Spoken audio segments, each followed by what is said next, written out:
December 16, 1944. The forests of the Ardennes lay silent, blanketed in snow. American soldiers stationed there believed they were in a quiet sector, a place to rest after months of brutal combat. Morale was high. Christmas was coming. The war, they thought, was nearly over. And then, without warning, the earth shook with thunder. From the mist of the woods came a storm unlike anything the Allies had faced since D-Day. Hundreds of German artillery pieces roared to life, blasting the American lines with devastating force. Out of the smoke and snow emerged columns of panzers, infantry, and armored vehicles. Hitler had launched his last gamble, Operation Wacht am Rhein, the counteroffensive that would become known as the Battle of the Bulge. His plan was audacious. With the Allies stretched across Western Europe, Hitler aimed to smash through the Ardennes, cross the Meuse River, and drive on to Antwerp. If successful, the offensive would split the Allied armies in two, paralyze their supply lines, and force a negotiated peace on the Western Front. For the Wehrmacht, battered and retreating since Normandy, this was the final chance to turn the tide. The attack achieved total surprise. The dense forests and heavy snow concealed German movements until the very last moment. Entire American units were overwhelmed. Communications collapsed.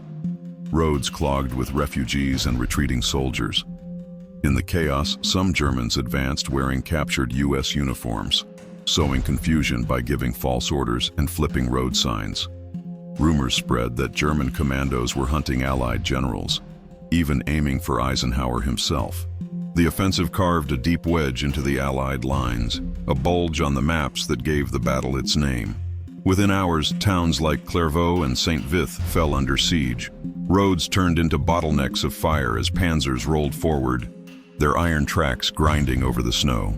American troops, many of them young and inexperienced, were suddenly facing elite German divisions, including the fearsome Waffen-SS. In the midst of this chaos stood the town of Bastogne.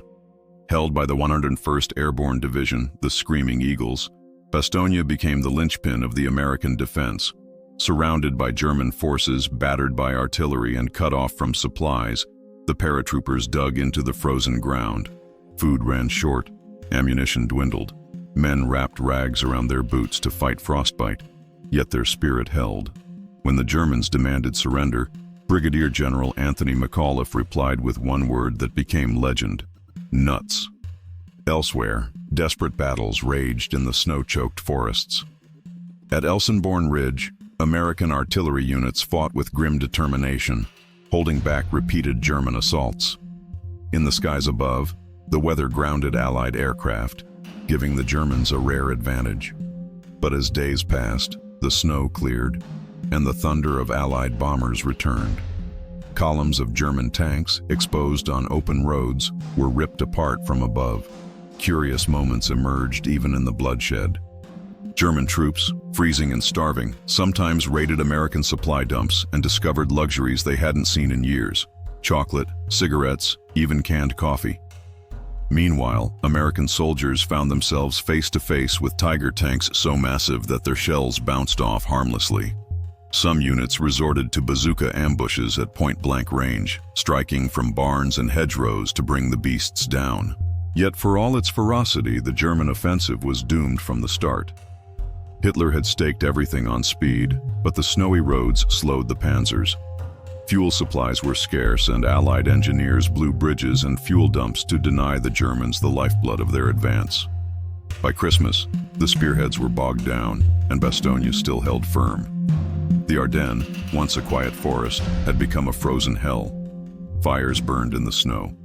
The air reeked of cordite and pine. Soldiers on both sides endured frostbite, hunger, and exhaustion, fighting not only each other, but the merciless winter itself. As December turned to January, the tide of battle shifted. The weather cleared, and with it came the overwhelming power of Allied air superiority.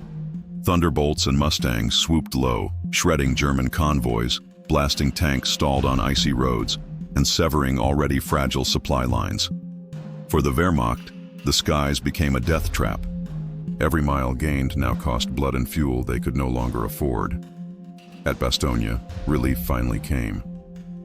On December 26th, General Patton's Third Army smashed through German lines, reaching the besieged 101st Airborne. The paratroopers, frostbitten and exhausted, had held their ground against all odds. Their defiance became a symbol of American resilience, proof that the Ardennes would not break them. Elsewhere, the Germans continued to fight with desperate fury. SS divisions clashed with Allied armor in battles that left towns reduced to rubble and forests littered with wreckage. Yet every day their advance slowed until it stopped entirely. What had once been a bold arrow thrust toward Antwerp was now a battered bulge, slowly collapsing in on itself. By mid-January, the offensive was spent. The Germans had lost more than 100,000 men, thousands of tanks, and irreplaceable aircraft. The once proud Wehrmacht was bleeding out, its reserves shattered, its future gone. For the Allies, the cost was also staggering: 80,000 casualties in just 6 weeks. But unlike the Germans, they could replenish their ranks and continue forward. The Battle of the Bulge was Hitler's last gamble, his final roll of the dice. He had hoped to divide the Allies, to shock them into retreat. Instead, he had only delayed the inevitable. Within months, the Allies would cross the Rhine and drive into the heart of Germany. The war in Europe was entering its final act. The Ardennes left behind haunting images: frozen bodies lying in snowdrifts, tanks burned out and black against white landscapes, villages where church bells rang once more as liberation returned.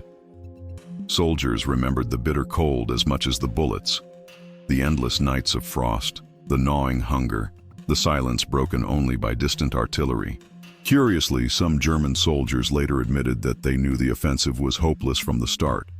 Fuel shortages, overstretched supply lines, and Allied air dominance made victory a fantasy. Yet still they fought, driven by orders, by desperation, by the knowledge that surrender meant the end of their world. The Battle of the Bulge was not just a clash of armies, it was a test of endurance.